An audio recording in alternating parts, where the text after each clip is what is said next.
Listen, I'm easy to find. And listen, they can kiss my ass if they don't like it.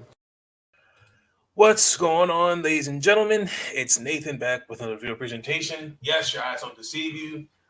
Nathan, where is this video Friday at? I had some things I had to prepare for this past weekend, so I do apologize.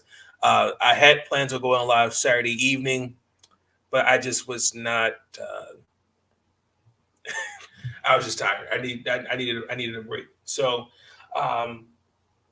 this is episode 2 of the podcast. Welcome. Before we get into the video, there's a few things I need to say up front. Episode 1 has been timestamped. I will upload that once I'm done with episode 2. This episode was just episode 2. Episode 3 is kind of murky. It's up in the air right now because we're still in the midst of the All-Star break, and the first game for the Wizards doesn't start till Friday. We got one more game left with the Lady Terps and a couple more games with the men's basketball. As far as Major League Baseball, their meeting Friday only lasted 15 minutes. So therefore, the first week of spring training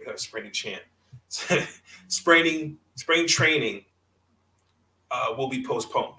So that stings a little. That stings. Now, as far as for the off season, what I'm going to do something that's different. Instead of me just talking about the AFC, each episode, my goal is before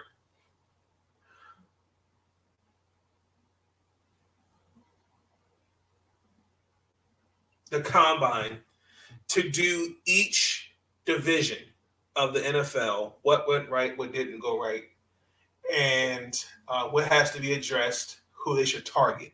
I'm going to do it like that.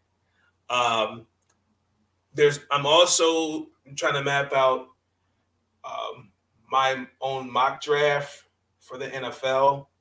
1.0 will probably be around episode 4 or 5, depending on my mood, the seeing where I'm at with that. And then I'm going to do the same thing I did last time, make a video, recap, the draft grades, different things like that. Now, also, too, I will be doing a WNBA mock draft myself. The first one I haven't done. I have a 2.5. I have a 2.0 that I'm currently working on. It's almost done. It's only going to be for the first round. Still working on the second and third round, but the first round's finished. Second and third rounds are working on. So the 3.0 will most likely occur after March Madness. That's just me. And we had some other ideas from season 6.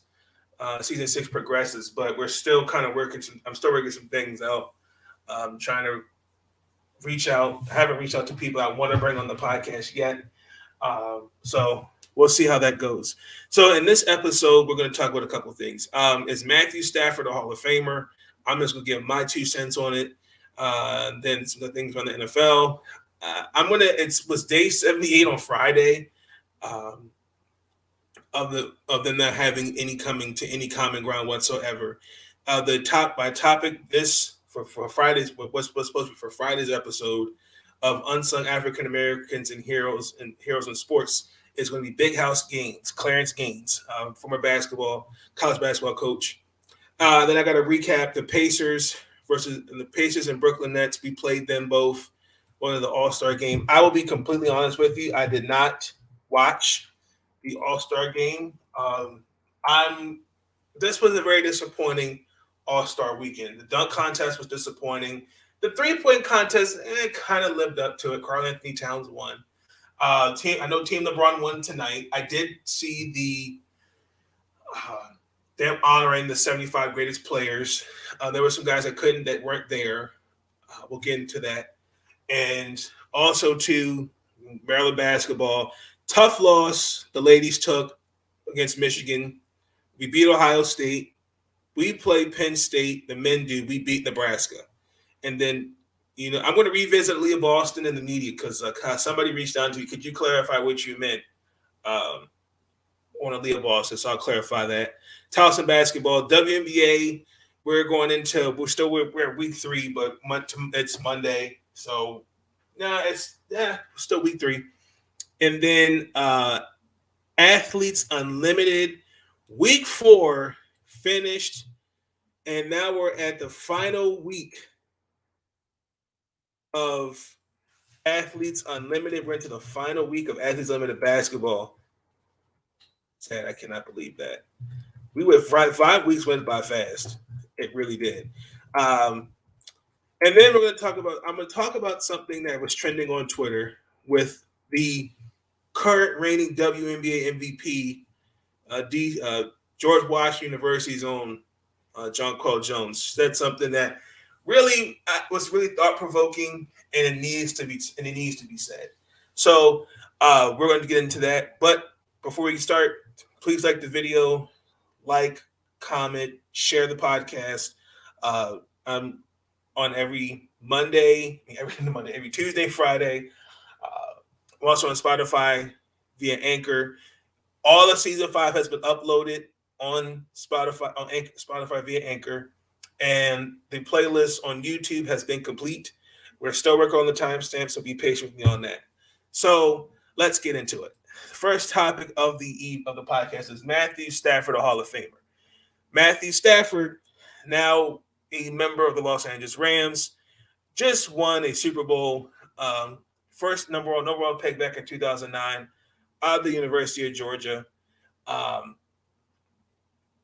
Played for the Lions for well over 13 years to be exact. Got traded this previous offseason for Jared Goff and 2 first-round picks. And now is Matthew Stafford a Hall of Famer? Richard Sherman said something that was very thought-provoking, and it actually made good sense. And I quote, "I'm going to talk about it on the podcast, but the Hall of Fame bar is incredibly low now, like a participation trophy. No all-decade team, no All-Pro, no MVP, 1 Pro Bowl, not even MVP of the Super Bowl. Never considered the best in any year he played. At least Matt Ryan has a Super Bowl. Now, I believe Matthew Stafford, I think, just turned 34. I want to say if that's right. Yeah, I think he did. I think it was back on the 7th. Okay.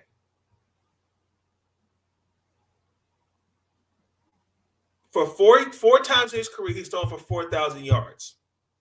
His numbers career-wise as a whole, okay? I'm just going to spell out the stats.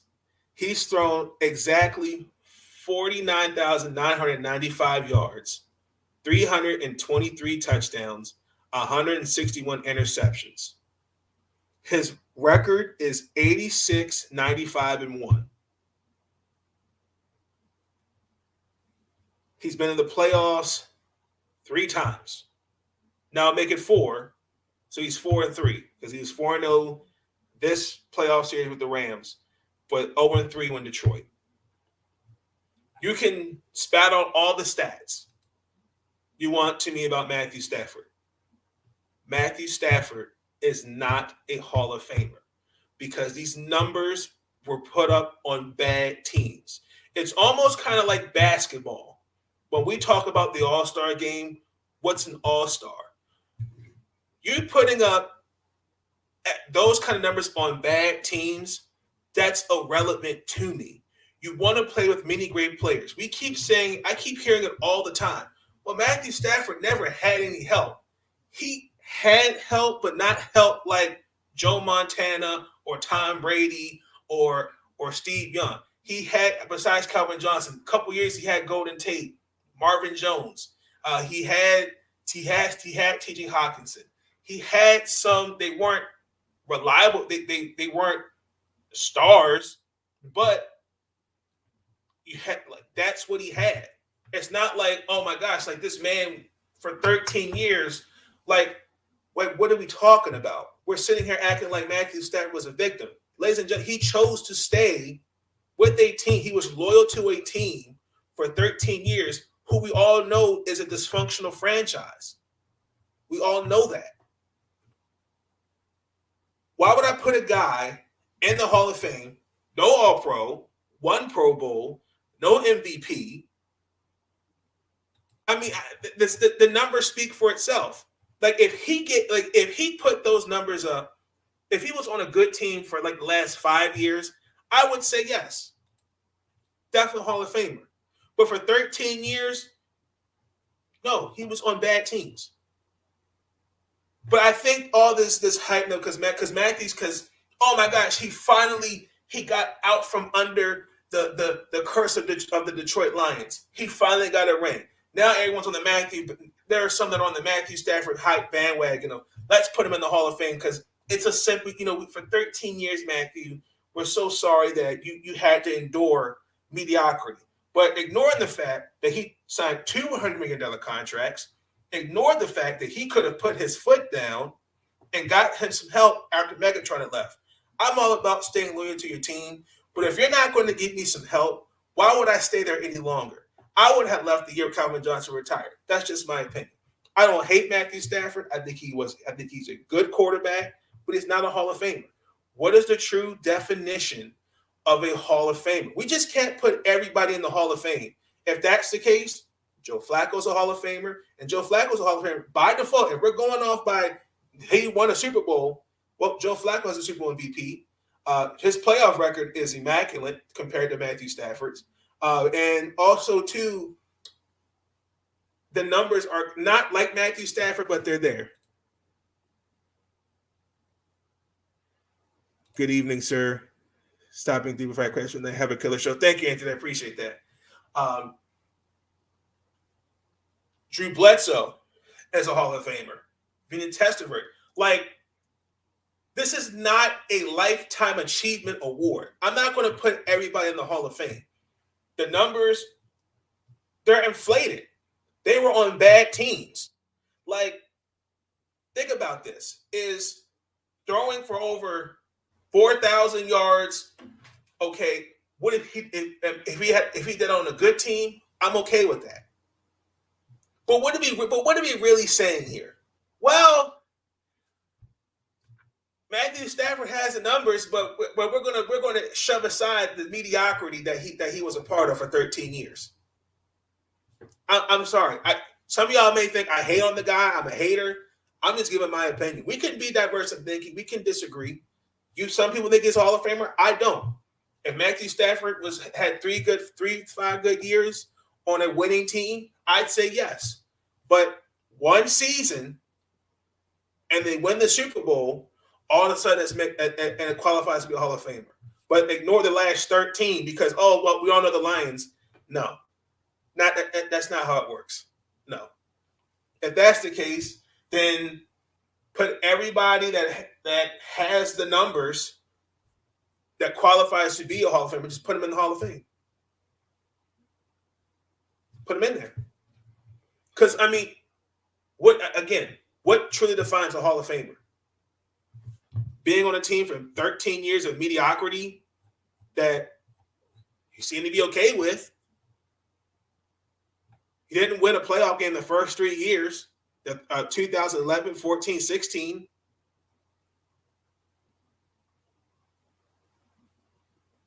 So,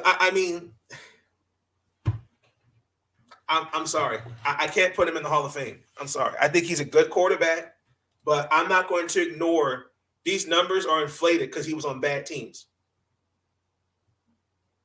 And also to a record of 86 and 95. I thought winning matters. I thought that's also a credential to get into the Hall of Fame. I thought winning matters when we're talking about Hall of Fame. We're talking about awards and different things like that.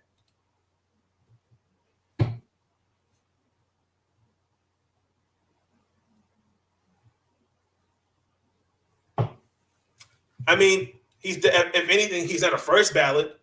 He'd probably be a third. But again, I'm gonna close it out. by saying this, I need to see at least another a season or two, then I'll say yes. And again, my opinion, and I'm leaving it at that. I'm done talking about Matthew Stafford. Let's transition to news around the NFL. So the Packers brought back their former quarterback coach, Tom Clements. I'm kind of curious to see what that's going to look like. We all know that he's played a successful part in Aaron Rodgers' career, which points to he could potentially stay in Green Bay. We'll see how that looks.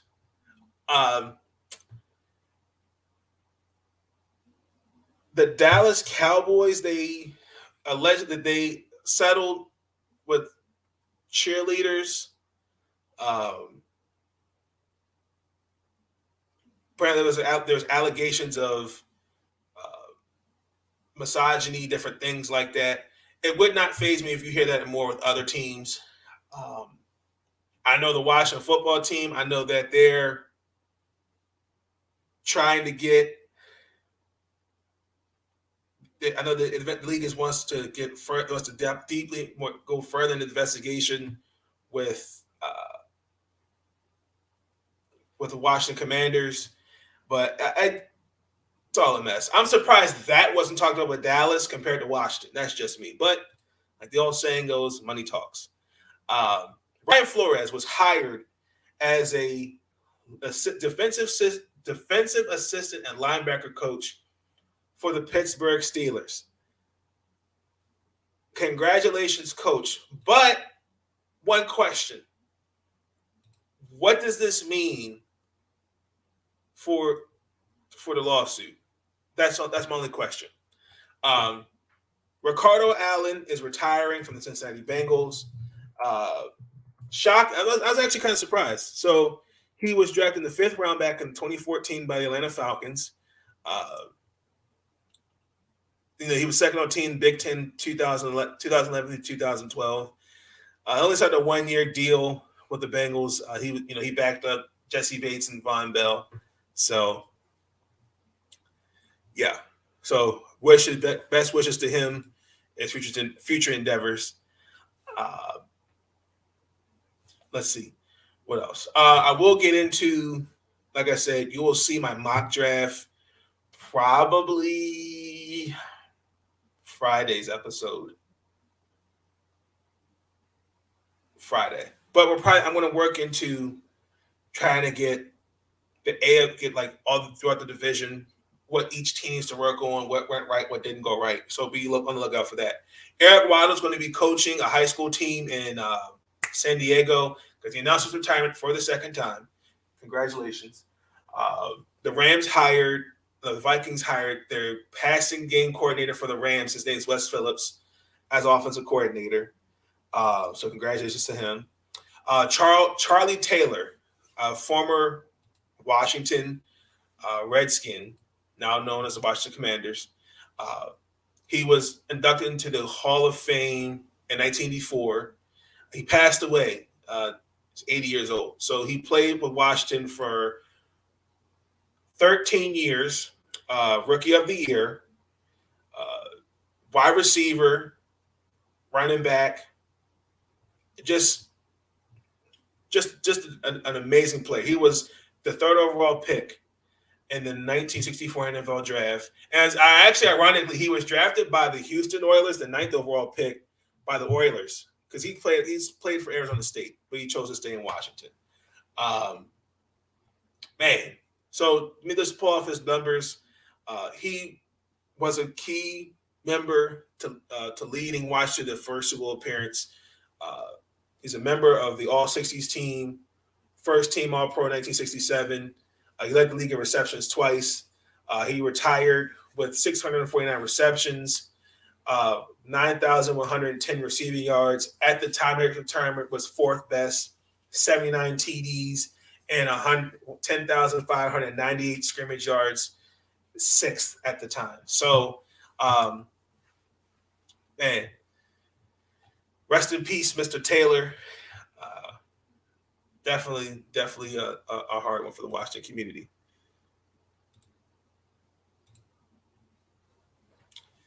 What else? Let's see what's going on. DK Metcalf, he said he wants to participate in the Olympics. We'll see. I'll be curious to see what he looks like in that. But we're going to also Jim Harbaugh, the new contract that he got with Michigan. It's possible that he could. I doubt it. I think he'll stay in Michigan. Could he go back to the NFL? We'll see. Time will tell. And then Malcolm Butler was cut by the Cardinals from the reserve retirement list. So it means he can go to any other team now. So there was also two. That's pretty much it. Or news around the NFL. Oh, Stephen Ross. So there's an investigation. He could lose the team by votes from the owners if the tanking allegations that were made by Brian Flores were true. So look out for that. Would not faze me if that happened. So let's transition into our next topic. We're in Major League Baseball. We were in the Major League Baseball straight. This was, again, supposed to be Friday's episode. No agreement. Spring training is delayed up until March 5th. They only met for 15 minutes. That's sad, and this is just getting ridiculous at this point. We all know both sides aren't going to budge, and as of the negotiations are supposed to start Monday. I mean, it's Monday here, but it's still Sunday over on the West Coast. So, and I quote, "We regret without a collective bargaining agreement in place, we must postpone the start of spring training games. All 30 clubs unified in a strong desire to bring players back to the field and fans back into the stands. We are committed to reaching an agreement that's fair to each side. On Monday, members of the Owners Bargaining Committee will join an in-person meeting with the Players Association and remain every day next week to negotiate and work hands together to starting the season on time."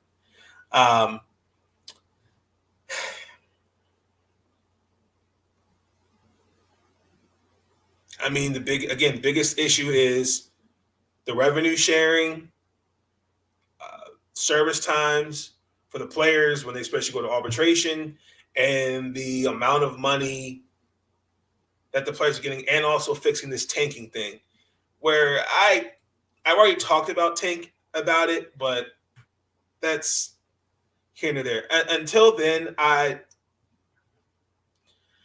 don't think there's going to be an agreement for a while. Now, Matt Harvey can be suspended. I'm going to transition to Matt Harvey. He can actually be suspended because he admitted that he was a part of distributing drugs during his time with the Angels. And he also admitted he took cocaine. He testified against Eric Key, who was responsible for the death of Tyler Skaggs back in 2019. He gave him fentanyl, and he also C.J. Cron, Mike Morin, Cam Burnson, Blake Parker. That's who it was. They all testified. They all admitted to using opioids, but from the article I read, that they never gave anybody else any other drugs. So they also talked about, and again, we're going more depth into it. They're talking about how Mr. Key would leave stuff in their lockers, and how they would somehow inject the drugs, whether it was snorting through their nose or ingesting it by mouth. Like, that's crazy. That's crazy. Juan Soto rejected a 13-year deal for $350 million extension. Now, Scott Boras is his agent, okay? Juan Soto is eligible for free agency, not this upcoming year, in 2024. Now, Juan's made it clear that he would like to stay in Washington. He still think he would like to call his rest of his career. But let's be honest.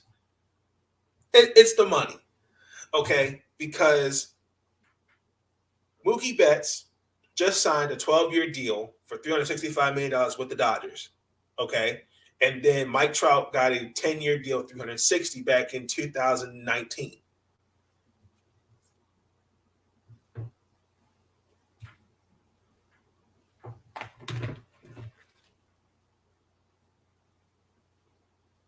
I just want to make sure that I'm not crazy, okay? So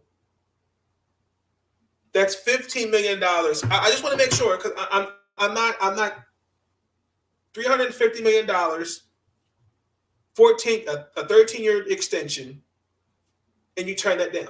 Juan Soto wants to be the highest paid outfield player. I get that. But see, that's what bothers me.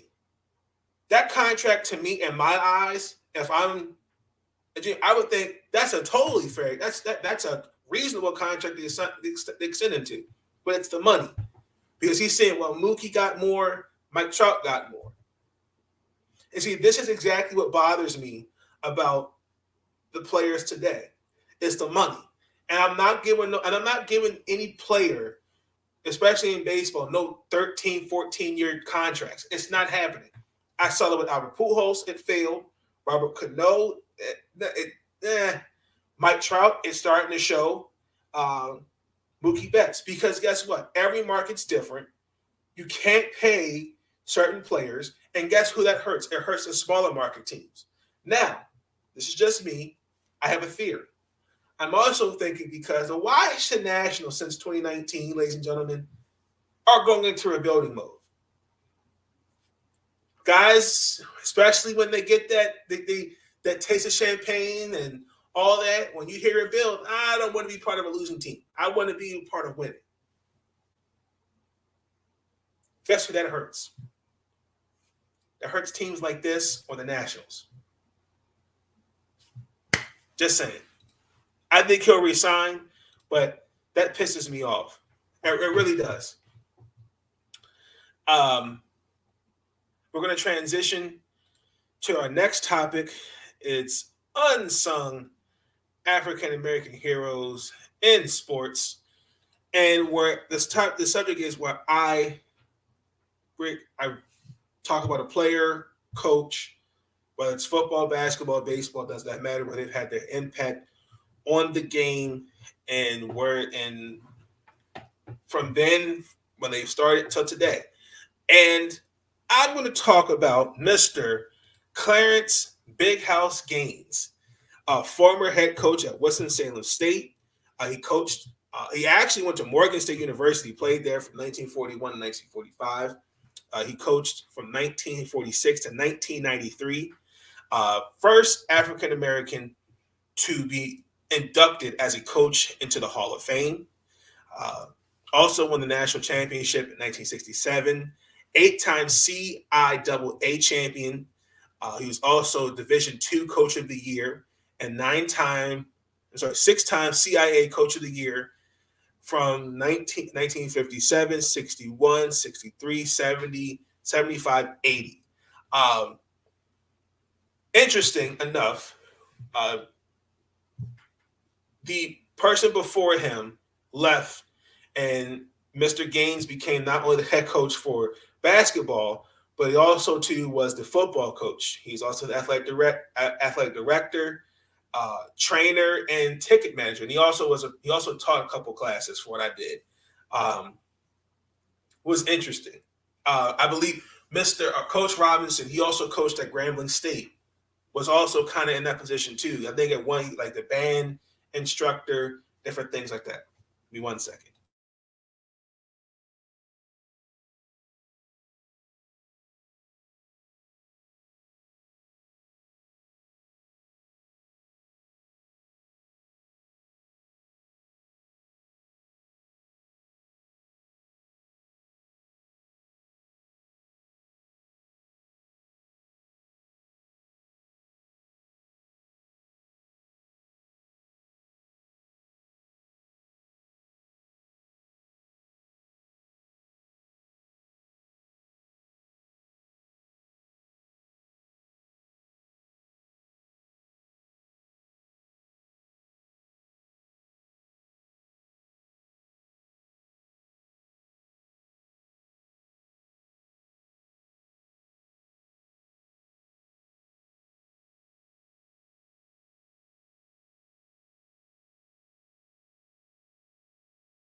I was experiencing some internet trouble. I do apologize, ladies and gentlemen.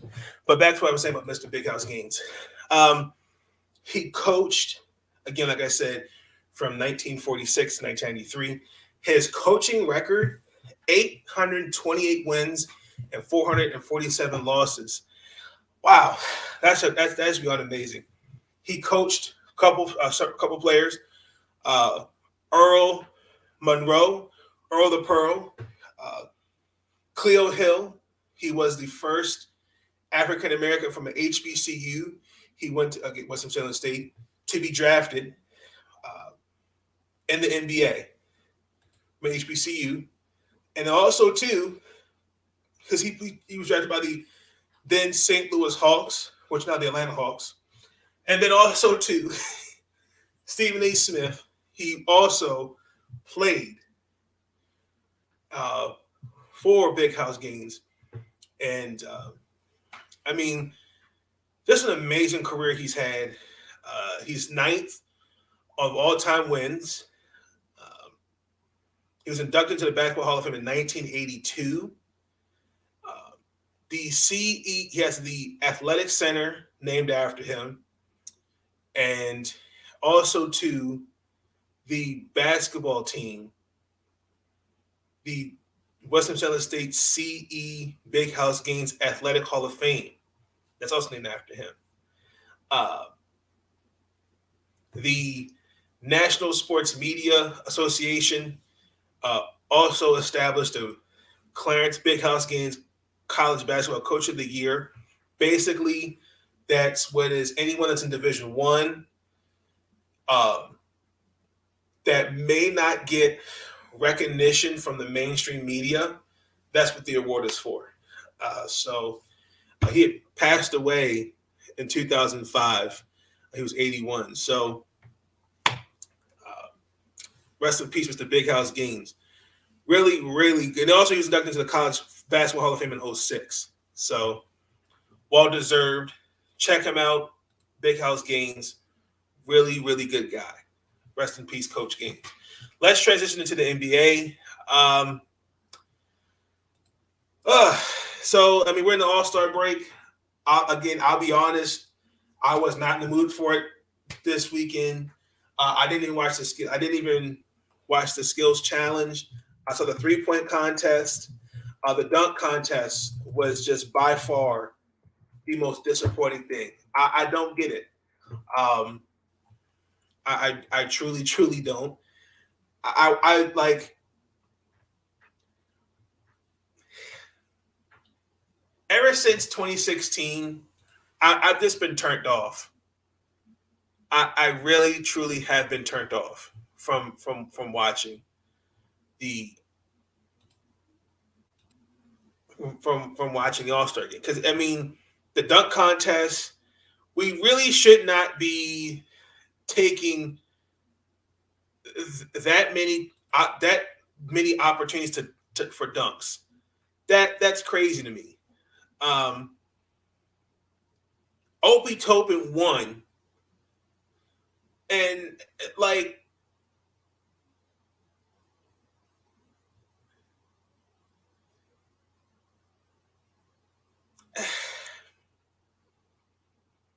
and I thought the one where you had Birdman, no disrespect to Chris Anderson, aka Birdman, was bad. That's what was bad. I mean, it's not the same. Like,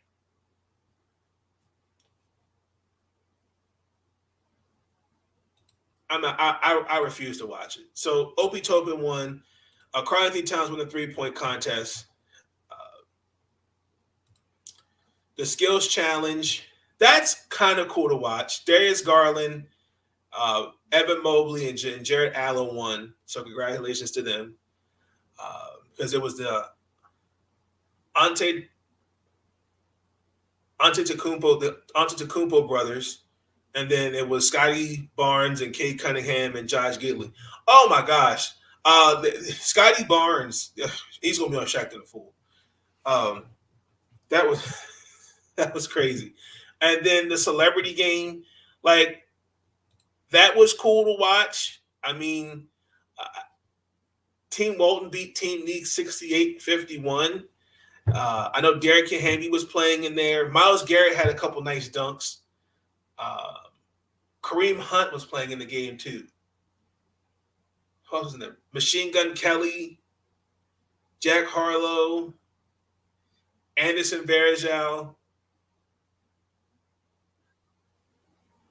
That's all I can think of who was there. I mean, other than that, it was like I didn't even watch the All-Star game tonight. I was watching the History Channel because they had a 3-part series of Lincoln. That was more entertaining to watch than the All-Star game. I'm sorry. That's just me. But yeah, I mean, other than that, I was very, very disappointed. I'm sorry. I really was. Congratulations to Team LeBron. They won. Steph Curry got the MVP. It just crazy. And also too, they got the honor of the 75 greatest players. I know Bill Russell wasn't there. Larry Bird, Karl Malone,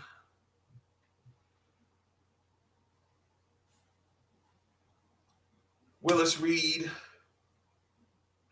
and then obviously Kobe, who's no longer with us. The nice if he was there. Rest in peace. It was great to see the NBA honor them. And when I look at that, I wish the WNBA did it like that too, where you're telling their stories of this is how the WNBA started, this is how far we've come 25 years. And I'll get more into that a little bit. But I mean, other than that, I just really wasn't in the mood for the All-Star weekend. I wasn't. There was a panel that Benijah Laney and Dearica Hamby were on. I did watch that. That was a good panel. But other than that, I just didn't watch. I watched some of it, but didn't. So the Washington Wizards, I got to really real quick recap these games. We lost to the Pacers. The final score, excuse me, 113-108. Now, in that game, the Pacers were shorthanded with injuries. That was a game we should have won. Let me just start off with that. Same thing. Thomas Bryant was the only really true center we had out there, and Indiana took advantage of that. Especially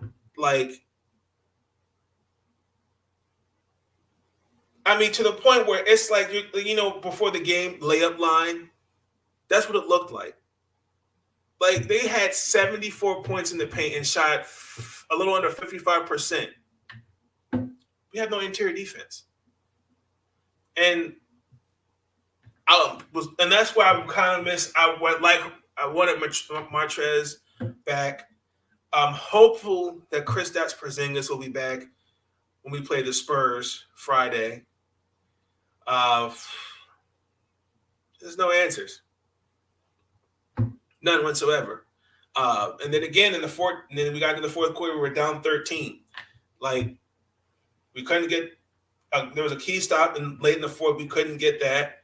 And Tyrese, I think he had the go-ahead bucket. So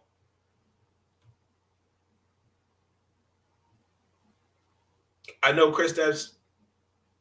I know with an ankle injury, and then your Gafford, supposed from what Coach Unsung said, he has a conditioning issue, and then Roy's out with the ankle injury. Because Daniel Gafford's coming off COVID. Well, excuse me, health and safety protocols. So then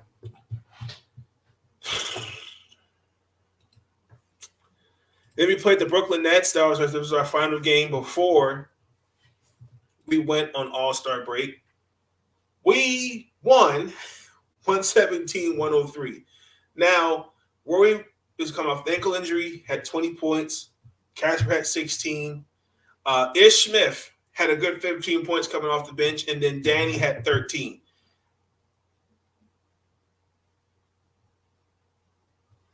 biggest things for me is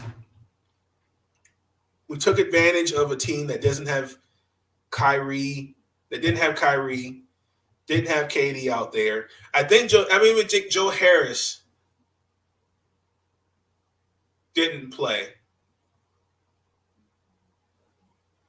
But we're now going to the All-Star break, 27-31. We're one game behind the Hornets in Atlanta for the play-in. We got 24 games left. After a win against the Knicks, I was hoping, I was looking for Cam Thomas to go off on us. He had 20. Patty Mills had 22. The Nets have lost the last 12 of the last 14 games. I mean, again, let's take into consideration KD's not there. They're top heavy. All their guys have been just out with injuries. And I believe they won the trade for.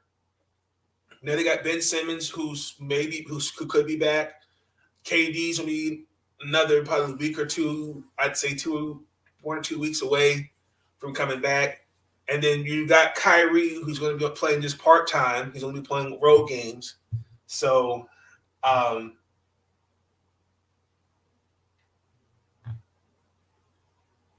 did the New York Knicks let that happen? That's the same Knicks team. Whew, wow. Oh, also, too, I want to give my thoughts and prayers to Kevin Durant and his family. His grandmother passed away. So he was not there tonight at the All-Star game. So I just want to send my thoughts and prayers out to him and his family. Much love and rest in peace to his grandmother. And that pretty much was the Wizards. I'm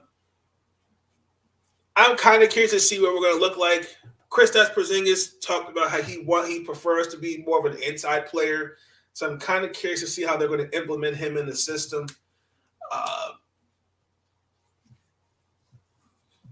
Kind of curious to know, will he be a part of our plans going forward for the future. So, also too, Manu Ginobili, Swin Cash, Lindsey Whalen are all finalists for the Naismith Hall of Fame class of 2022. We all know Miss Swin Cash, 3-time champion, 2-time NCAA champion, and 2-time Olympic gold medalist. She played with the Liberty. She's also working in the front office with the New Orleans Pelicans. Hold on. Besides Liberty, come on, Nathan. You should know this. I'm sorry. I just remember her playing with the Liberty.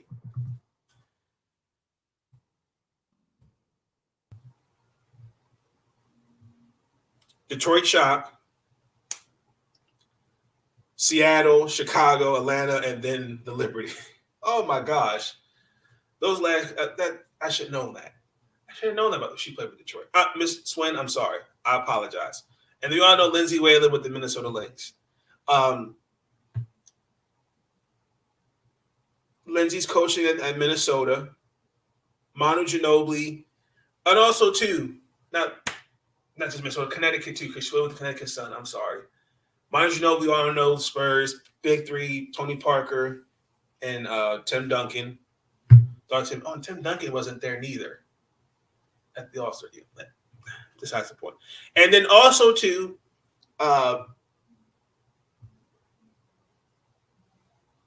George Karl, Michael Cooper, Marquise Johnson,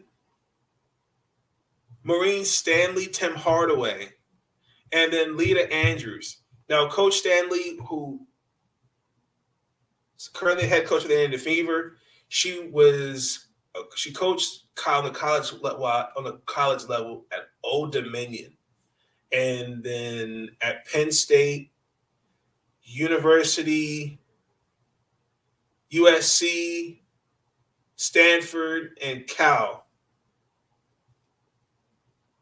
If I'm saying that right. Yes. Yeah. And she was former head coach for the Mystics, an assistant. So she's been around the league. Great assistant coach. I know we've been all critical of her as a head coach. She's a great assistant. Kind of curious to see where she's going to be at next year. Because to me, like, Tamika's now gone. Kind of curious to see where that's going to go. And then also to Coach Andrews. She, for 54 years, was coached Texas high school basketball, and she's won over 1,416 games. That's the most of any high school coach, men or women, have that many wins. So the official unveiling will be revealed on April 2nd. That's going to be in New Orleans. That's the Final Four. So, and then in September, it's going to be in Springfield for the enshrinement. So congratulations to those guys as they're going into the Hall of Fame. Cannot wait. Let's transition into Maryland basketball. Painfully, well, I'm not going to say painfully because I'm going to tell you why. Because the really only true thing about Maryland basketball was the men beat Nebraska. I am a little concerned that with the ladies, because there was a tough loss in Michigan, that might hurt our chances of winning the Big Ten title. I know that could hurt. And I'm kind of curious to see where we're going to be for the final ranking before March Madness. The men, they got another conference win. They're now on a 4-game win streak. I can't believe that. Well, no, I'm sorry. They lost to Purdue. So their conference now, they've won 4 straight conference games. But the record still speaks for itself. They're 12-14. They're not going to even sniff March Madness. So that means nothing at this point.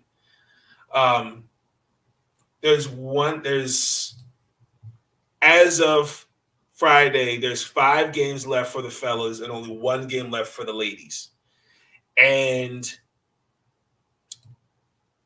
let's start with Nebraska. The men beat Nebraska 90-74. Where is it?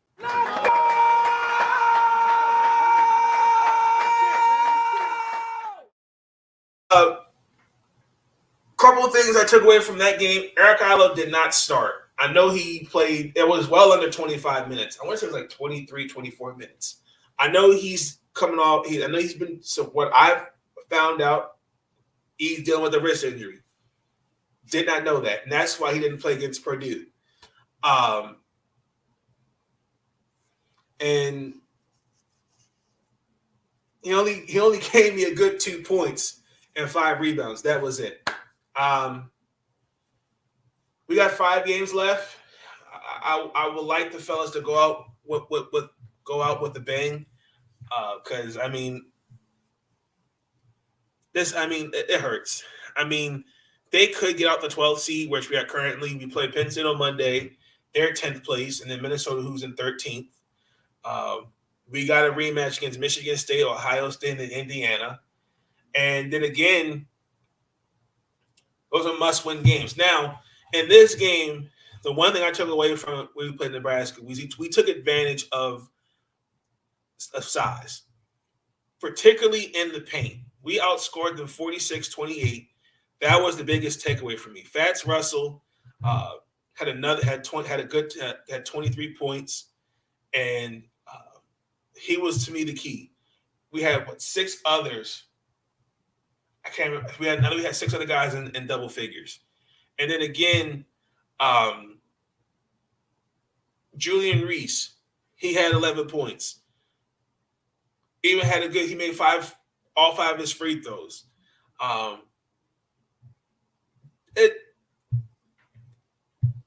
There's flashes. There's flashes of potential what this team could be. Like I said, I'm really kind of curious to see what they're going to look for in the next head coach for going forward, because I really think there needs to be an offensive identity, and it's not there. Like, there have just been games where they're just turning it off and turning it on. Like, on paper, this to me would be a top 10, top 15 team. And we've been just practically exposed this whole season. Now, another thing that to me was key in this game was the bench. Ian Martinez had a big game. He only 10 points, but those 10 points were a meaningful 10 points. He also had 4 steals. Also, too, one thing I know, we beat them by 16. Like, nothing I'm also not going to take away from is that Maryland only turned the ball over 4 times. That was shocking because we averaged, I would say it was like 11, it's like 12 turnovers a game. And we are the worst assist to turnover team in the Big Ten. Like 13 assists, 4 turnovers. I was like, what was I watching? And I'm like, wow. Like they just look like a different basketball team from what I've seen the past few weeks. That's what it looked like to me. Now, going into Penn State, because I'm confident that the fellas, it's a home game. Look at I did my research, okay? The biggest factor to me is they're not a good road team, okay? They've only won 2 road games, okay? And the one biggest win was against Northwestern. That was on the 5th of last month, okay? Maryland is not we're 78 at home, okay? Like, there's no balance, okay?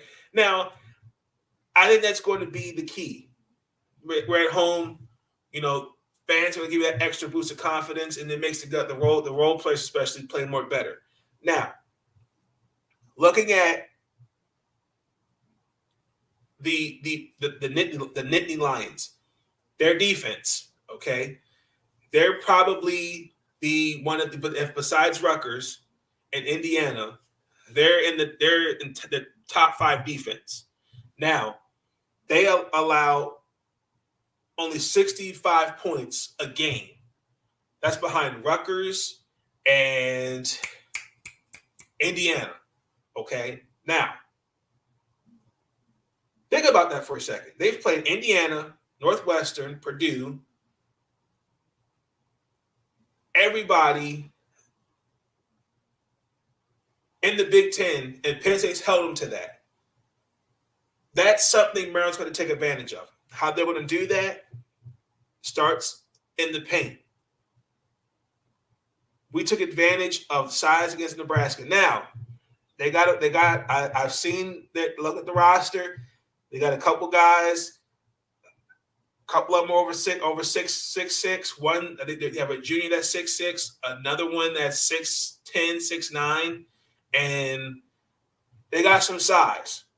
Okay, like example, his name is John Harr. He's averaging 10.5 points a game and a little under 7 rebounds a game.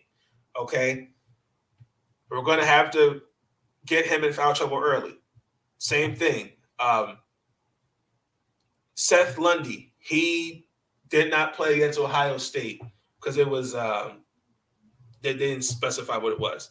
He's second on the team in scoring behind who was it? Jalen Pickett. 12 points a game. He's shooting under 42% from the field and under 40% from 3. And then Jalen Pickett. Those are the three guys that I saw. He's arguably their best player, okay? Because he came from a small school, Senior, something like that. That's where he came from. So, I mean, he's leading them in points, everything. So, we're gonna have to contain him.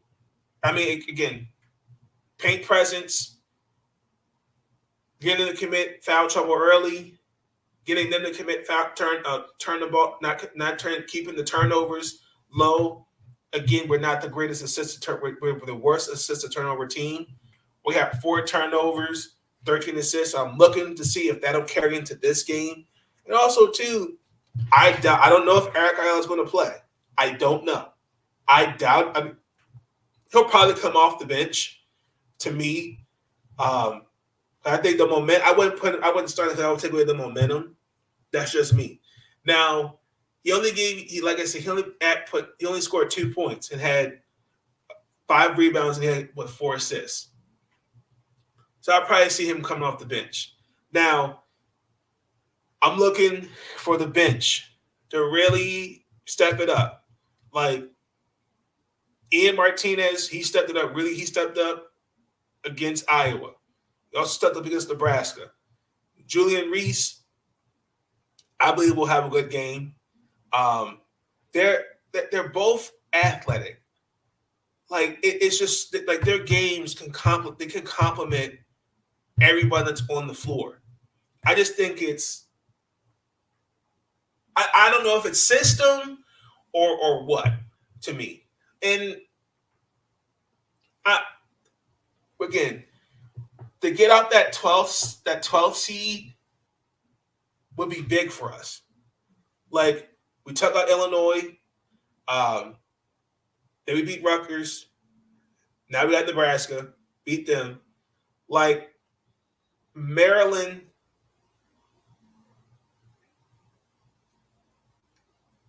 I feel like if they win this game, it's not going to get us into March Madness, but we can build off the success, especially beating conference-ranked opponents. I'm going to say the men sneak out of the Xfinity Center 94-81.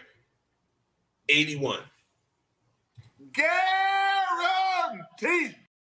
I think the Terps can sneak a win against the Nittany Lions. Because, I mean, other than that,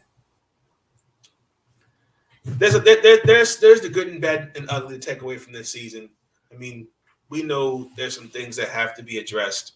Particularly, I think who the next head coach is going to be, and then he's going to bring in his guys, recruitment, kind of see who's going to be out there in the transfer portal, and different things like that. Let's transition to the ladies. This was before, and I forgot to put the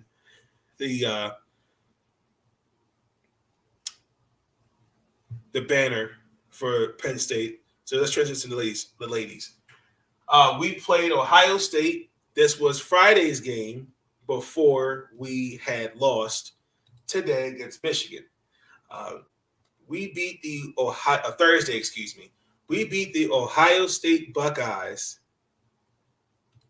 77-72. That was a very, very, very close win. Actually, Owansu, I know, has been dealing with an ankle injury, and it didn't show in today's game. I'm kind of curious to see how she's going to look going into March Madness. I mean, she was out there, we warm up, but didn't play. So she didn't play at all. Now, I will say this, because we got our revenge, okay? And one thing I will say is that Miss Mikesell, who killed us in the last game, okay, they need some help. She needs some help. Like we contained her and Caitlin Clark. The offense is weight on her shoulders was way too much. I mean, she had 29 points, 12-18 from the field. But I mean, like, damn, who else was out there to help her? I was sitting there like, oh my gosh, she's going to come back and win this game. Because, I mean, like, it was the show for her. I mean, like, our defense is spectacular. Taylor Maxwell is her name. The defense played well. Again, the biggest thing that I noticed that going down the stretch, we went cold. I mean, got to the foul line, we went, and we took advantage of that. But one thing that I've noticed, and just for the record, Taylor Maxwell, she was playing for us, and she transferred last year, back in 2020. Now she's from Ohio. Okay. Now, the energy, because I was watching the game on my phone on the Big Ten Network. The energy was just crazy. Okay, that's what I think they feed off. We feed off the energy, and Angel Reese, who I believe was my Big Ten Player of the Year, she didn't start because I think Coach Frieza said something about she missed the shoot around, something like that.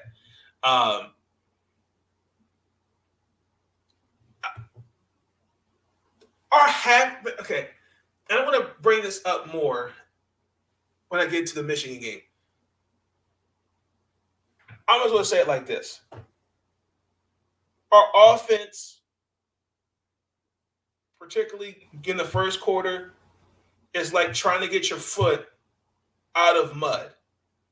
If your foot is deep in mud, you're trying to get it out. That's how our offense looked. Think of it like that. And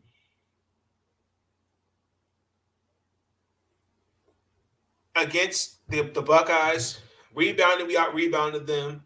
Second chance points, the bench points we did well, and then points in the paint. Like, those to me are the keys, but Angel Reese had another double-double. Diamond Miller had 19. Mimi Collins had a good 12 points. And even Katie had 11. Like, other than for Ohio, like, Taylor, they need to help her. I think the only person I could think of that was really out there that showed that they could help an offense was, I think her name was J.C. Sheldon. I think that's who it was. But, oh, my goodness.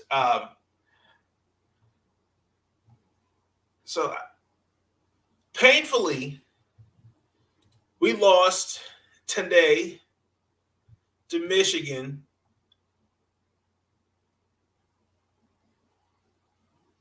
59-71.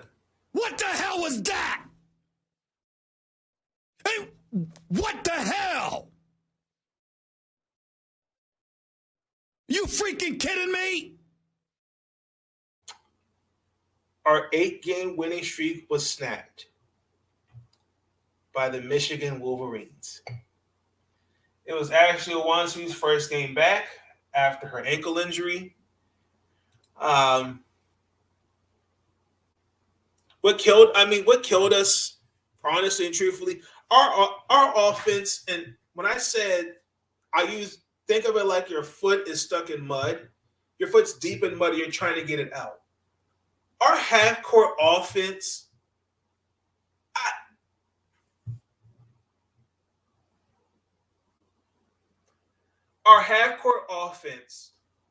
is disappointing. It seems like I understand we seem to thrive off turnovers and getting our opponents in foul trouble. Like, the first quarter, okay, to me, we were just filling each other out. Second quarter, I'm like, okay, like 24 going into halftime. Nothing wrong with that. Like, Nez Hillman had 2 fouls. She should have had 3 fouls and got away with it. Okay, let's just say that. Let's just get that out there. Okay, they committed 15 turnovers in the first half, and on top of that, once again, we did not take advantage of those turnovers. We only shot 2 of 12 from the field, and then only made in the last minutes going into the halftime only made 1 out of 8 field goals. That can't happen. Like, this is what's going to scare me when they go into when they go into March Madness and they got to face teams like North Carolina State, Stanford, somebody that's now in the top 5, top 10 ranks because when the game slows down in the half court, we had no half court offense, and it showed today. It really did. Going to the third quarter, it looked like it was going to be Maryland. Like Cheyenne Sellers had a 3, Katie had a 3, and we were up 6. Then all of a sudden, Michigan on a 9-2 run. Naz, she got Angel Reese in the foul trouble. She had 3 fouls. Diamond Miller had 3 fouls. I mean, it just started to look really bad going to the fourth quarter. And then, like, for the first 4 minutes, like, just nothing was going our way. Like, it was 45-41, I remember, and Naz had 19 points. No answers for her defense. Now, Maryland's defense did its job, but I noticed, again, when we get into foul trouble, we don't have Angel out there, we look basic. Like, getting over rotation to help on the weak side defense. There are moments on the strong side defense, everybody played well. But, I mean, going into the fourth quarter, like, that's when going into the third quarter, for 4 minutes, we didn't score. We didn't score at all. Like, up until when Cheyenne had the floater, that was nothing. And then going to the fourth quarter, like, I'm thinking, like, okay, well, good try. We lost. I mean, Katie Nolan. What's the Rouch was another one. Like, they were just starting to go. They were just starting to take it away from us. I mean, going less than 8 minutes was 51-43. Just offensively, we just had no answers. And I'm like, okay, it's 55-43. All right, well, the game's over. We lost. And then Maryland comes back to chip away. Now, we were down 4 points. We were going into the last couple minutes of that game. It was like 59-51. Okay. Angel Reese picked up her final. She fouled out. What? What? And you got to be kidding me. Angel Reese only had a whopping 6 points and 5 rebounds. Relationship with your Oh, children. my God. And then on top of that, Diamond Miller got into foul trouble. We had a chance to bring it close to 3.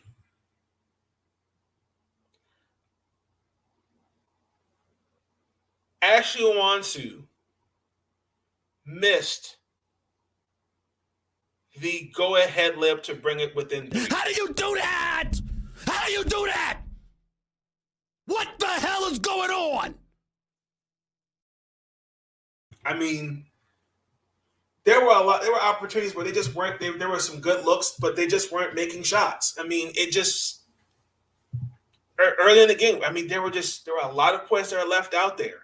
I mean, we were a fast-paced team, and it shows. We averaging over 80 points a game, but it was a very physical game, and Michigan was making us fight for those points, and we did the same thing too. Hey, look, they kicked our ass back on the 16th last month, but we matched their style on the defensive end of the ball. We forced Michigan to first half 15 turnovers. That was immaculate defense I saw. And again,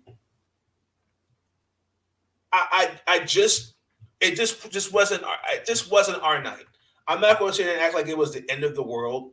I mean, we just did not capitalize on the opportunities for the defensive side that transitioned into points offensively. It just didn't click. Now, Ashley Wansu, I love Ashley. I do.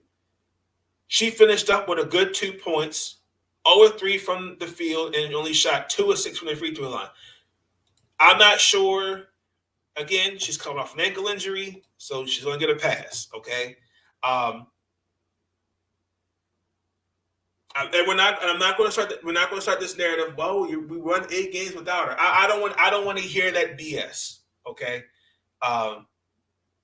Obviously, there was some rust there. It happens. And painfully enough, our 8-game win streak was snapped.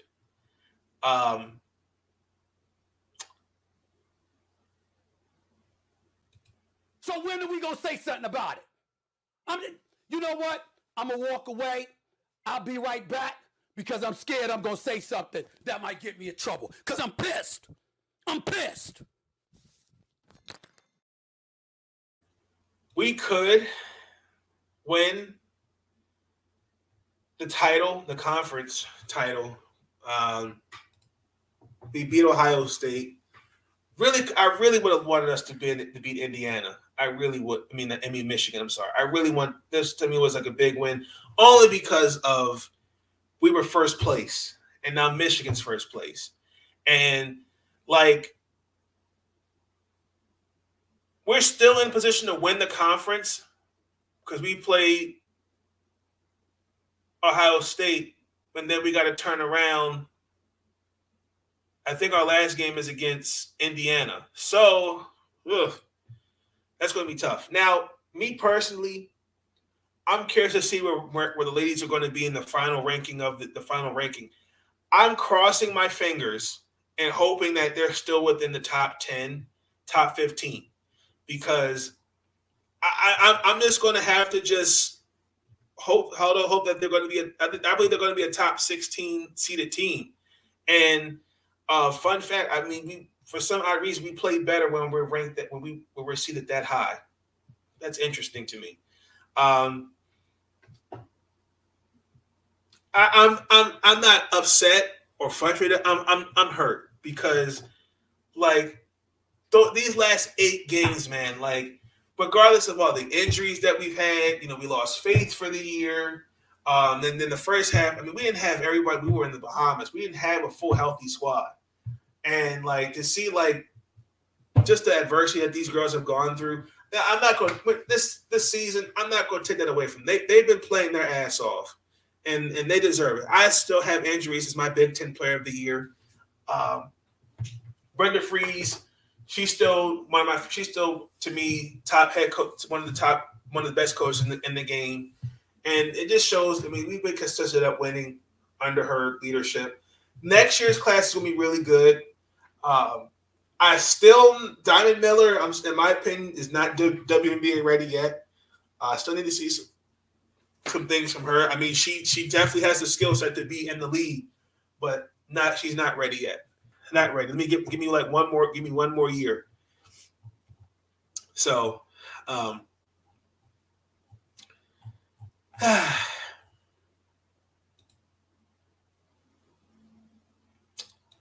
let's transition. So the NCAA Friday, they announced that they're going to continue to separate the men and women's Final Fours for site selection. So basically, they want to keep it separate. So it's going to start starting in 2027 and 2031. So that's going to be interesting to see.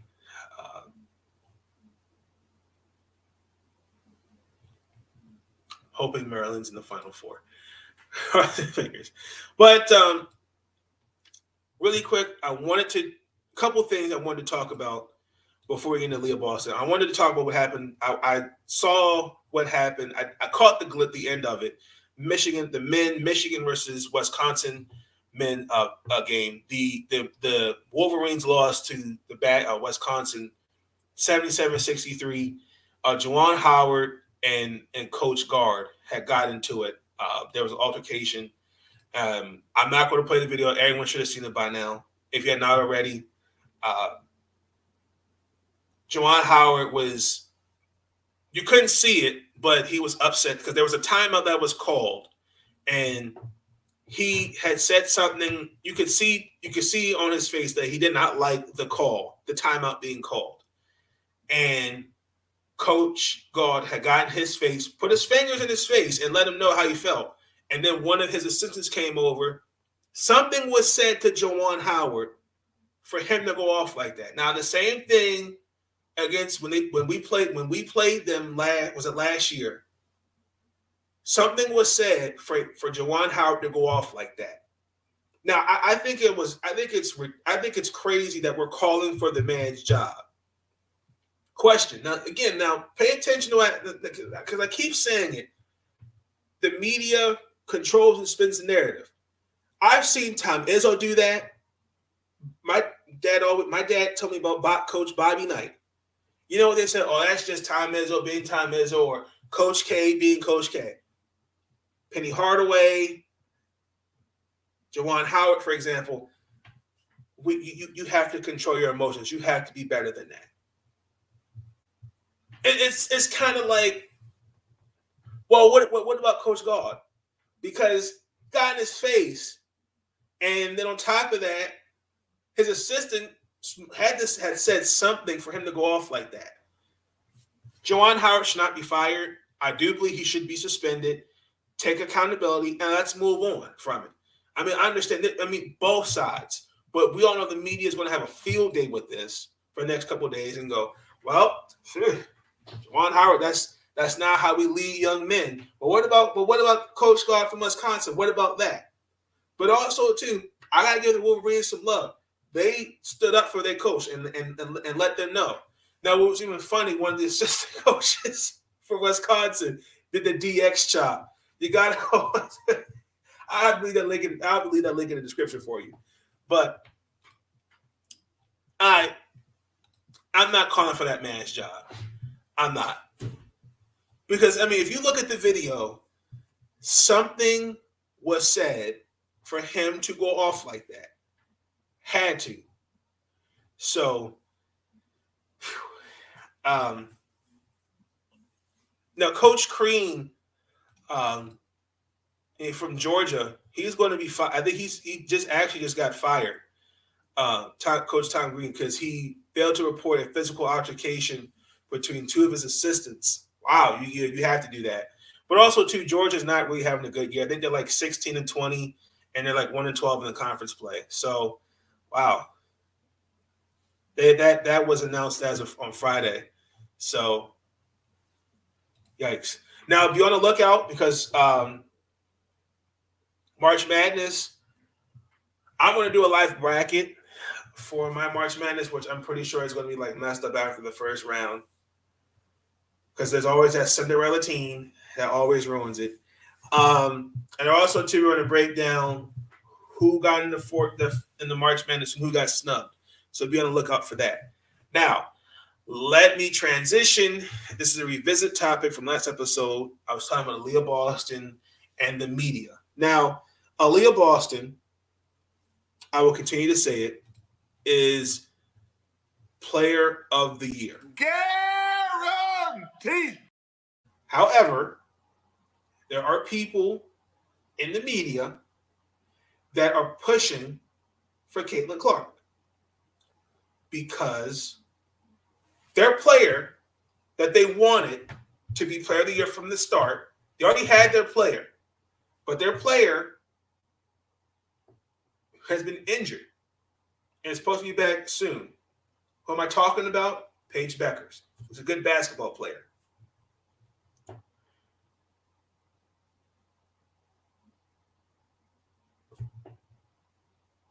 We played Iowa.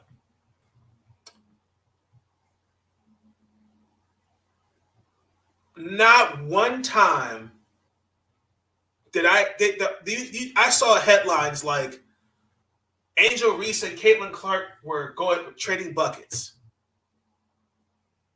They will talk about they talked about Caitlin Clark more. They didn't even acknowledge Angel Reese in the year that she's having. Like if you're actually listening to what they're saying, it's like, well, what are you watching? This is the same player who Caitlin Clark is a great basketball player. No hate against her, but had a triple-double. She turned the ball over 10 times. Also had, 27 points and like 10 rebounds, 10 assists, I think. I can't remember. But it was triple-double because of the turnovers. That's your player of the year, who's also putting up video game numbers on a team that's okay. But compared to a player that is arguably the best, but it is on a stacked team. Because now, remember, it goes back to what I was saying earlier in my first topic. So winning, if you put up those numbers that Caitlin Clark's averaging on a good team, that's not happening. I don't understand why if you just listen to the way the media, how they're pushing for Caitlin Clark to be player of the year and ignoring what Leah Boston and what she's doing, that is ridiculous to me. That's mind-boggling. It makes zero sense. We're not saying that Caitlin Clark or Paige Beckers are bad player or bad people. They're good players. They're going to do well when they go into the W. But it's the narratives that are being created. And there are some people that just don't see that. It's almost kind of like, well, I don't like people like, for example, when I compared Aaliyah Boston and Lamar Jackson, how they're criticized. And they keep going, well, why do you worry about what other people say? Because it's not a reflection of what I see on the field. You're going off by what the media is saying. If you watch the games, wow, Aaliyah Boston, they played Tennessee today. And Tennessee lost their best player. And Jordan Houston was out for the year with a shoulder injury. Best wishes to you. Get well soon. Let me make sure I had that right before I said that wrong. Let me make sure I had that right. I don't want to say the wrong name.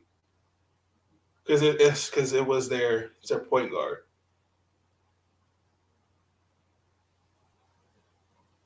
Yeah, it's Jordan Houston. So she suffered a fractured dislocation of her elbow. Ugh, damn. Yeah. But I'm just simply saying, it's look at how after that, like that Maryland game was clear to me. Angel Reese, who's been having a good year, I don't see things like that brought up. Like it is beyond crazy to see like just what the media is doing, particularly when you're watching the games. You should know good and damn well Leah Boston is the best basketball player in women's basketball right now, college basketball. That is a fact. And she in Carolina, they have been playing well, and you see on their Twitter, they've highlighted everything on why she's the best player and why she should be player of the year.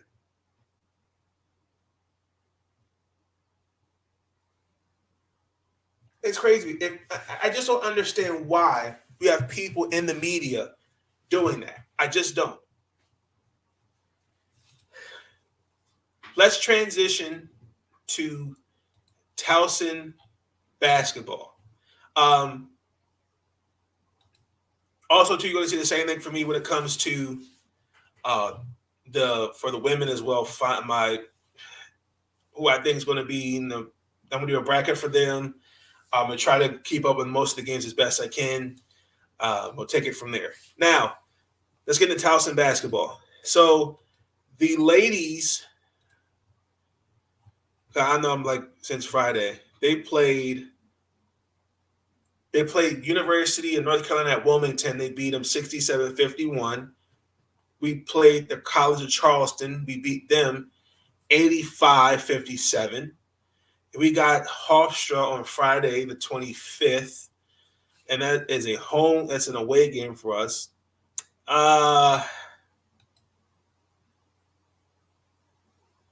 I'll say that guarantee for Tuesday's episode. The ladies, they are now currently on a 3-game win streak. Their record is 20-5. We're 11-3 in the conference. By all accounts, we should get a March Madness invite. We should. We play Northeastern on the 27th. On the 3rd of March, University of Delaware and Drexel. So some of these games are being made up because we didn't play Penn State. Yeah, luckily we didn't play Penn State and Memphis. So let's say those games didn't happen. For the men, we are coming off last time I was with y'all. We were coming off a win against Wnba. We beat them 75-60. Then we played Alon University, beat them 86-50. And then we played University of North Carolina at Wilmington. That was a good game, 79-55. And we played Charleston. We beat them 80-77. Our next game, we got 2 games back-to-back.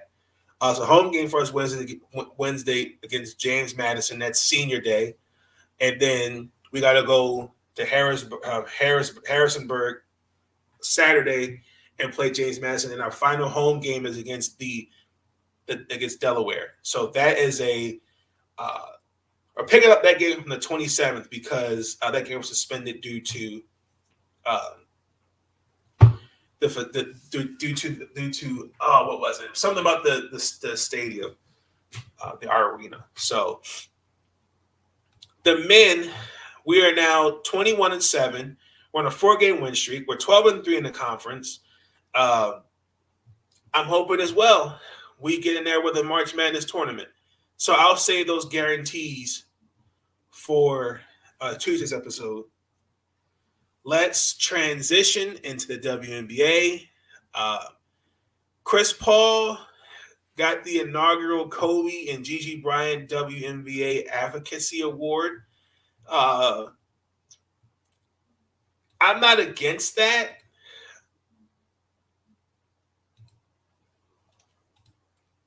I would have liked to. I kind of like what Chris Paul has done.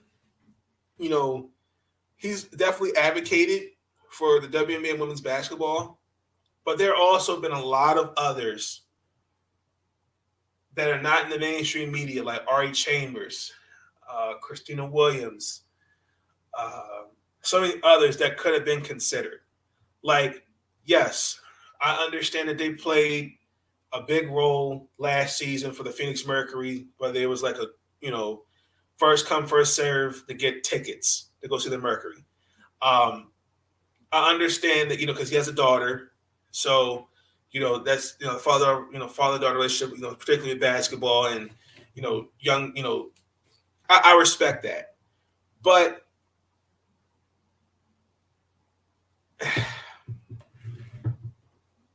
I don't know. I wanted to share this. I thought this was very thought-provoking.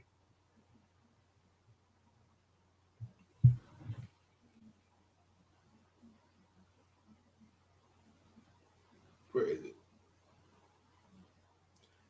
This was from Women's Hoops on Twitter. Listen, I love Chris Paul, and I know I know he supports the WNBA. But why are we giving an award out for giving out an award for coming to the games or rocking the orange hoodie? There's people who have been out here grinding for years, advocating for women's basketball longer than that, should have received it first. They have a point. I've never seen that. There would have been others. But again, also too, let's keep it real. The same thing with the WNBA. I really wish that they would had like what the NBA did with its now 75 greatest players. I really, really wish they would have done something like that for the 25 greatest players. Telling stories, like there's storytellers telling their stories and saying, this is how the league was formed. This is how we got here from 90s, from with Tina Thompson, Cheryl Swoops, Cabby Pondexter, Katie Smith, Delasia Milton Jones. This is how we got from there to here.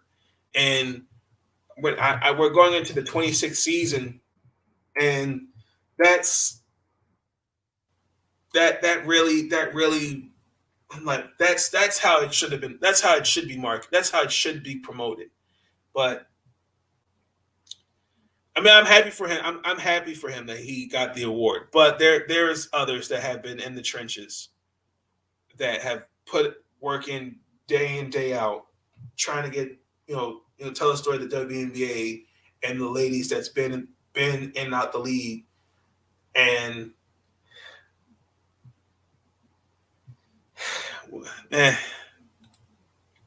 Emma Mieseman officially signed with the Chicago Sky. I wish Emma all the best in Chicago. They're getting a great player, playoff Emma. 2013, man. I was, like, well, who's that?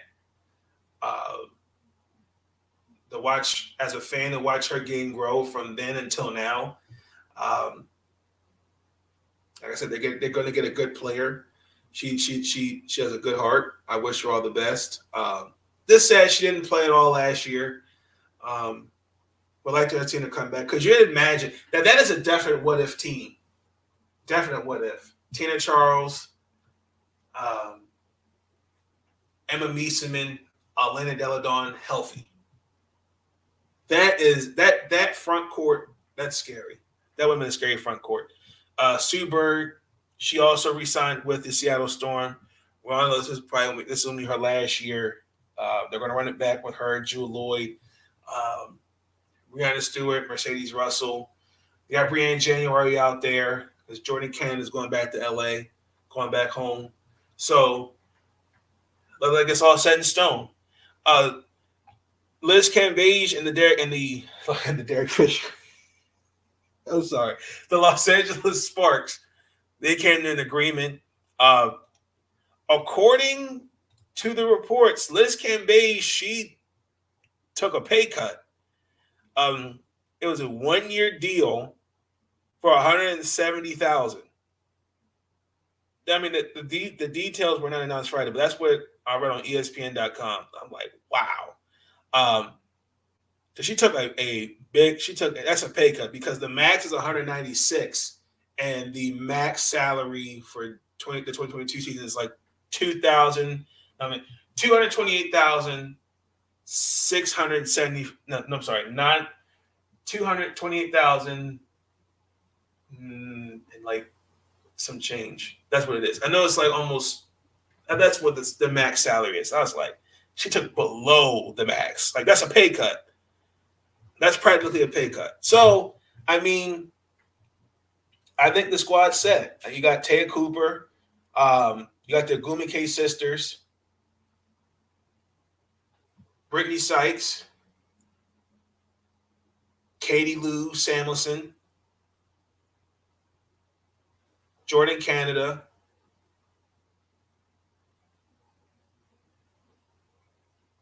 I don't know what he's going to do with his draft pick. And he can pretty much take anybody he wants in the draft at this point now. So,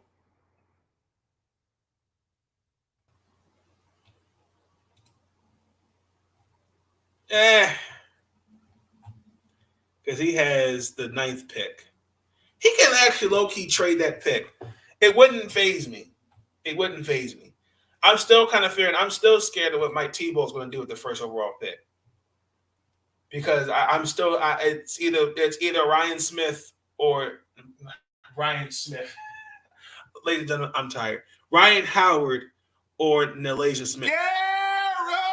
Guarantee. That's just, to me, who the number one. It's going to be one of those two. I cannot see that. Anyone going below one of those two going below 2 or 3.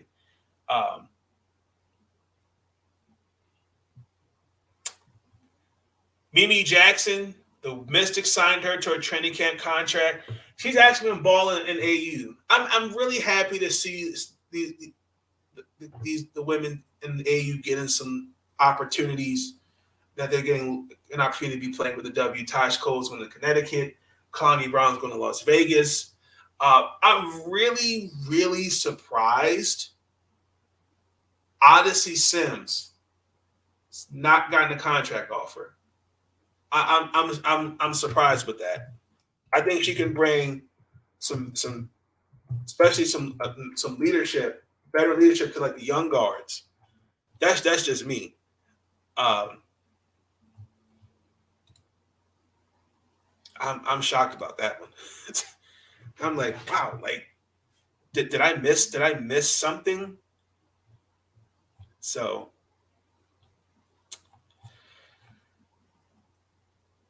what else happened? The season starts May 5th.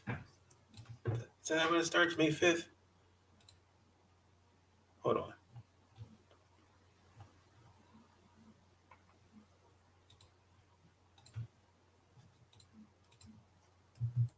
I know it starts in May. I just cannot remember the exact date off my head. You have to forgive me. May 6th. Okay. I think everybody at this point has got who they want, who signed who they wanted to, and now getting ready for the draft. Also, too, Nike has decided they invest in the WNBA. Now you can get the jerseys that you would get. You could get a Candace Parker jersey, for example, or a Kelsey Mitchell jersey, for example, because that was really the most disappointing thing, is that if you wanted a jersey, you couldn't find it. And I'm also, too, not liking the fact that for big and tall guys, I would really appreciate it if there was jerseys in our sizes. I don't see that. That's just me. Y'all let me know if I'm tripping, because I don't see that. Like, for example, if I click on a random jersey, Kayla McBuckets, Kayla McBride, right? The highest it goes to 2X.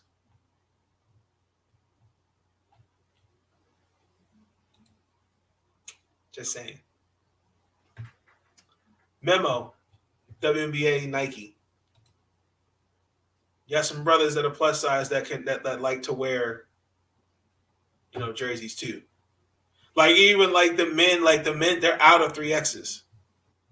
Their only size is an extra large.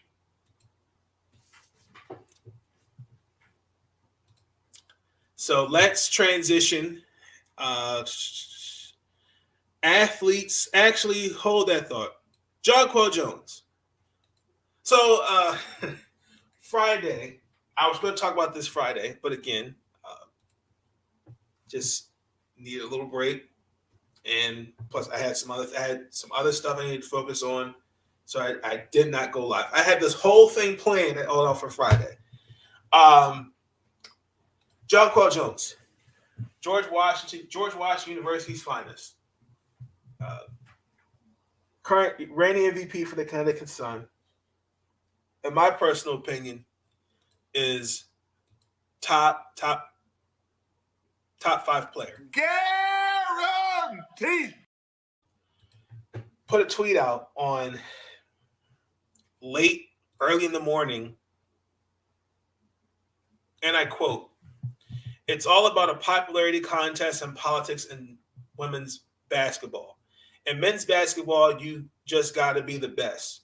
In women's basketball, you got to be the best player, best looking, most marketable, most IG followers, just to sit at the endorsement table.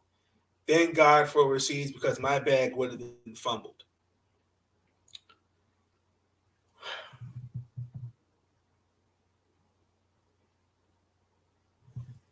I read that again. And I quote, "It's all a popularity contest and politics in women's basketball. In men's basketball, you just got to be the best. And women's basketball, you got to be the best player, best looking, most marketable, most IG followers. Just sit there, just to sit at the endorsement table. Thank God for overseas because my bag would have been fumbled. And then came out with some other tweets after that. Shout out to the committee on Twitter that's led by Chani. My first question to Miss Jonquel is, who's your agent? Because Jonquel Jones was drafted back in 2016, right? So this would be her this would be her 6th year going into the league. Who's your agent, number one? Number two, more importantly, what is your agency, your brand, in yourself? What are you doing to market yourself out there? Let's just be honest with that. That's another question. Number three, we understand colorism, politics definitely play a role. We understand that. I understand when you look at the Diana Taurasi of the world, the Sue Birds. I get that because they're marketable. They're the best player. Jonquel Jones is a good player. She's one of the, and to me, she's again top 5. But I want to be honest. This is not to bash her, but this is just my opinion. This is how I feel. To me, Jonquel has to do. See, it's not just her. This is in general. There needs to be some self-reflecting, because my question is, if I look at an interview of her, she's very laid back. And she kind of needs to start thinking about this as well. Does she just want to be a good player or a great player? Like, her skill on the court speaks for itself. Not take that away from her. It's, what are you doing to market yourself? When I look at, yes, I get it. The what you got, she said best looking, most marketable. I look at example, Tay Cooper is on TikTok hosting dance camps. That's good. Angel McCaultrey has her own ice cream shop. Dejanay Carrington and Dee Richards, you know, Dee's like a model. Dejanay is an ambassador for Rihanna's lingerie line. That's great. But outside of basketball, what are we doing? Like, it's easy. Like, for example, right? It's easy for me to create all this content and then go back months later and go, man, I create all this content, but you gotta have the best intro, you gotta have this amount of subscribers, or blah, blah, blah, blah. Well, Nathan, have you promoted your YouTube channel? Have you built connections? Are you trying to, are you promoting your stuff out there? That matters.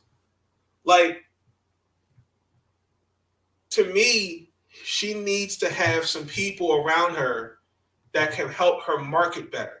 Look at, for example, Clutch Sports. Jade Lee English's she got Alicia Gray, Chelsea Gray, Asia Wilson, and Aaliyah Boston. Like, Asia Wilson has a candle business. Alicia Gray's in the video game industry. Aerial Powers. Like, they put themselves out there and networked and build connections. I don't know what Jonquel is doing. I don't know if there are local endorsements in Connecticut. I don't know if her people has reached out to them. But to me, let's start on the local level. Okay, what's in Connecticut? what's in the area, then focus on national level. If I have an agency that's not helping me at this point in my career to brand me out to be this player, either it's the agency ain't doing something right, or you're not doing something right to help market yourself. Again, not take anything away from Jonquel on the court, but off the court, let's keep it real. Like, another thing is too, these contracts that they're signing. That's why it's important, I believe, to have a lawyer look over your contract and know what you're signing. Like, also too, that CBA, that's what was agreed upon, and that CBA isn't going anywhere until 2027. That's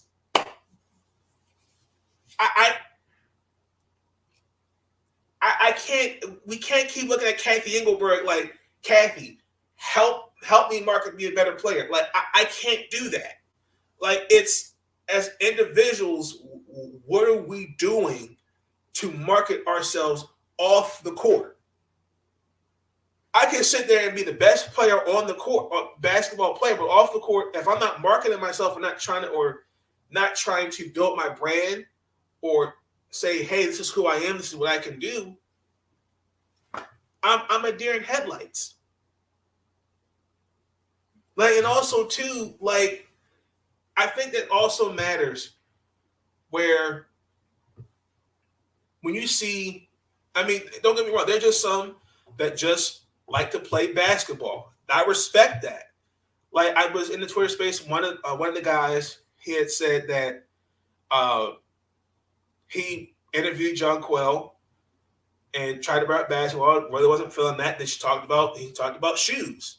Like, you've got other ladies in the league. Example, Erica McCall has a podcast. She's brought on her sister. She's brought on Pokey Chapman. She's brought on Nia Coffey, Sydney Weiss, even Khristina Williams. Like, get with get with somebody that you're more comfortable with. If you're not comfortable going to, Ari Chambers or Khristina Williams, like, help. Like, how can I help? What, like, as a consumer and as a fan, I want to see Jonquel Jones get endorsements. I want her to get all the things. Now, there was an endorsement that reached out to her and different things like that. She may actually be a pioneer and starting this trend of, I'm this kind of player, and I would like some recognition to get an endorsement. I'm all for that. But what are you doing? I can't help you if you're not taking necessary steps. I'm not saying she's not doing that. I'm saying this in general, to help you grow or to help push or help get you endorsements. I can't. You got to give me something to work with. That's fair. If, again, I use my podcast, for example, like building connections with Rashard Mulligan. Like, it took just emailing him to say, hey, I'd like to bring him on for an interview. Sean Spencer, it shot to Cameron Crump, who introduced me to him. If I didn't reach out to these guys, so all I did was create content and not network and build connections, what's this podcast? Then what do I have to complain about? Like, I also, too, I think it's very, very important to make sure you go to the right people to tell your story, because it's your story and you are the one that tells it. Like, I thought it was, and I agree with this, I thought it was disgusting that we had people really going to the Aiden Wojnarowskis, the Shams, and the Chris Haynes of the world to look for WNBA news when there are people who are busting their ass every damn day, and are literally, we're watching with these 12 within these 12 teams, even overseas, of who's going what. We know that. And I just think that with Jonquel, I think it's going to get better. I do see endorsements for her, but at the end of the day, it goes back to what are you doing to market yourself? That matters. And everybody outside of basketball, look at what they're doing. And again, I definitely do think what she's saying is 100% true. I don't disagree with that. But you have to maneuver and find different ways to market yourself. It's what you're doing. That's it. That's how I look at it. So I'm actually going to leave the link in the description. And again, also too, I also got to look at the Connecticut Sun. Like, hey, you've been with this team since 2016. What are they doing to help promote, to help market you? What are they doing? You got to take it like that. You got to find your niche. You got to.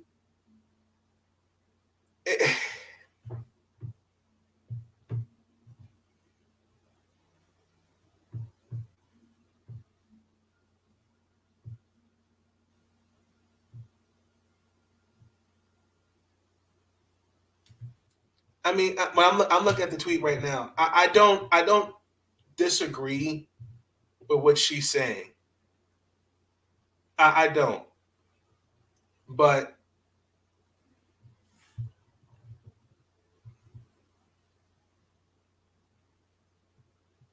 we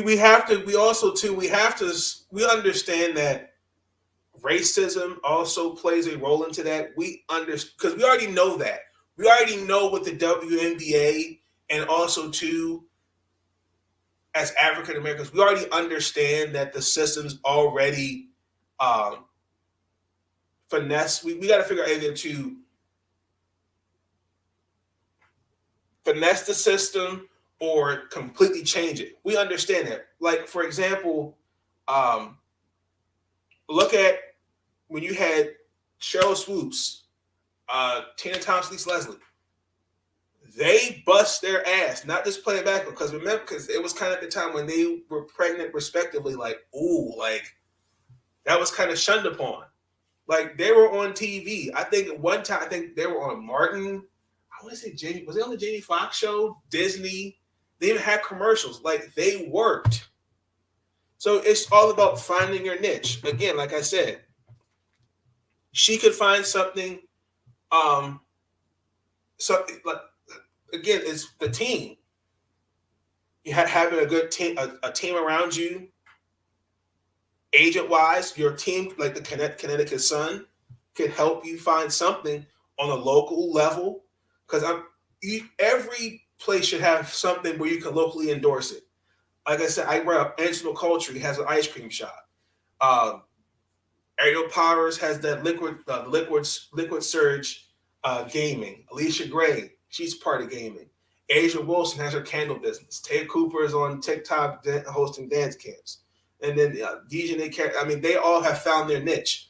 You have to find your niche in what you like to do.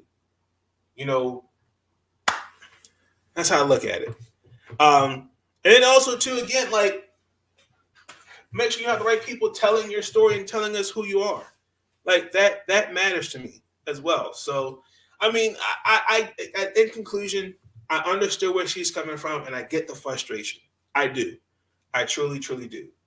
I'll leave that discussion in the description for y'all to see.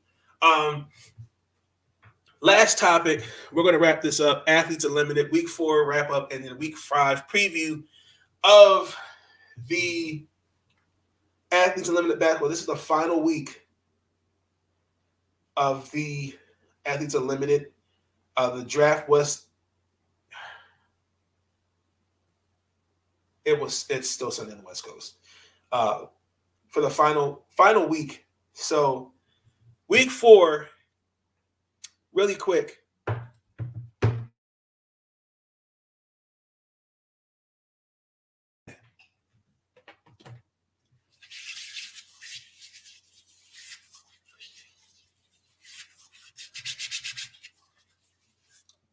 I apologize. Let's look at week 4 really quick. Finish this up. Team Cloud beat Team Harrison 87-85. Team Hawkins beat Team Sims 86-76. Team Sims beat Team Harrison 87-71. Team Cloud beat Team Hawkins. Well, Hawkins beat Team Cloud 113 on a Sid Colston game, a full half-court shot, 113-110. And then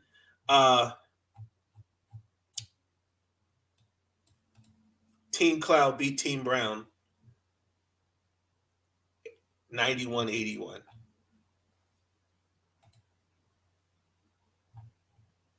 I'm actually not surprised. Like, and even Team Harrison beat Team Hawkins 193.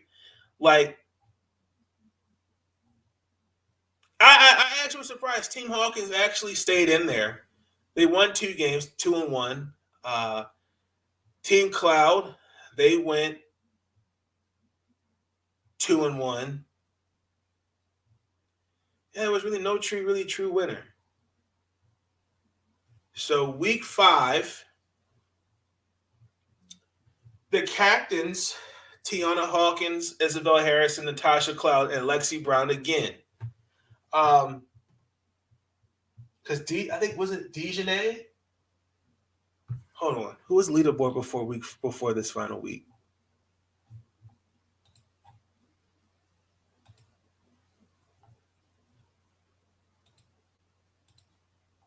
Because going into the leaderboard,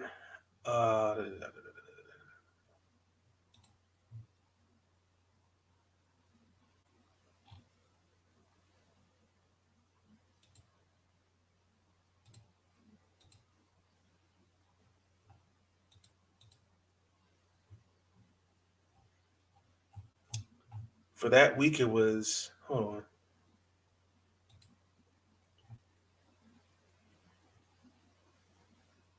Yeah, Dejanay Carrington was fourth, and Lexi Brown took that spot.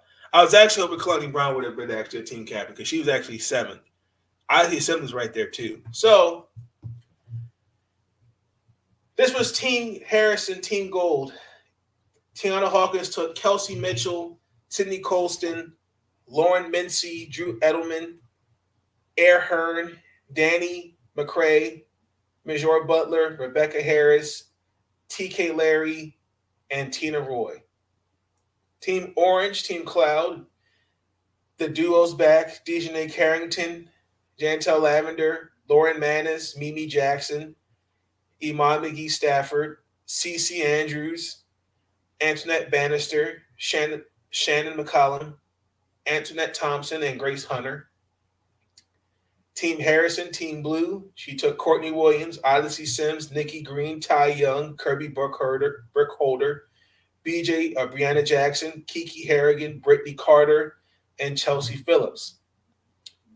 This was surprising, and I kind of low-key called it. She took Kalani Brown her first pick, Taj Cole, Destiny Walker, Jessica Custer, Dominique Wilson, Essex Carson, Akila Mays, Becca Wayne Taylor, and Takara Wars. So those are your teams for the final week of Athletes Unlimited, going to week 5. I'm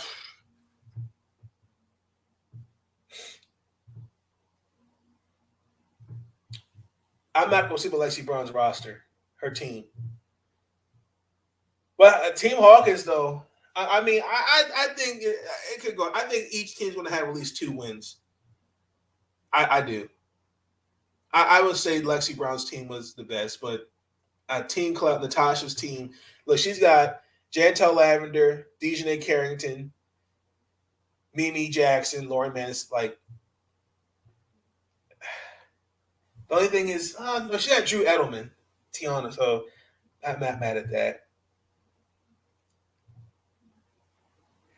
Yeah, I think Lexi has the best roster this week. I do. So, with that being said, let's get into it. Week 5, The first game is on the 23rd. That is a Wednesday. I'm actually going to save that for Tuesday's episode. I'll say those guarantees. So the first game is Team Blue versus Team Cloud. Team Harrison, Team Blue, Team Cloud. I need to go to sleep. Team Harrison versus Team Cloud. And then Team Hawkins versus Team Brown. The 25th, Team Brown versus Team Cloud. Team Harrison versus Team Hawkins. And then Team Brown versus Team Harrison. And then Team Cloud and Team Hawkins finish off week 5 of the A Athletes Unlimited Basketball. You will see me Tuesday's episode, 10:30. In that episode, I will break down a division. I'll probably start with, I don't know yet. I need to go back and look. I have to go back, and I have it all mapped out here on my notebook of what the plan for episode 3 is going to look like. So that's going to conclude episode 2. Again, I do apologize. I did not go live Friday. I was supposed to go live Saturday, and I ended up going live late Sunday evening. So this has been another episode of Big Nate Sports Talk Podcast. These 2 episodes will be uploaded on Spotify via Anchor tomorrow. Y'all have a good night. Stay up. Listen, I'm easy to find. And listen, they can kiss my ass if they don't like it.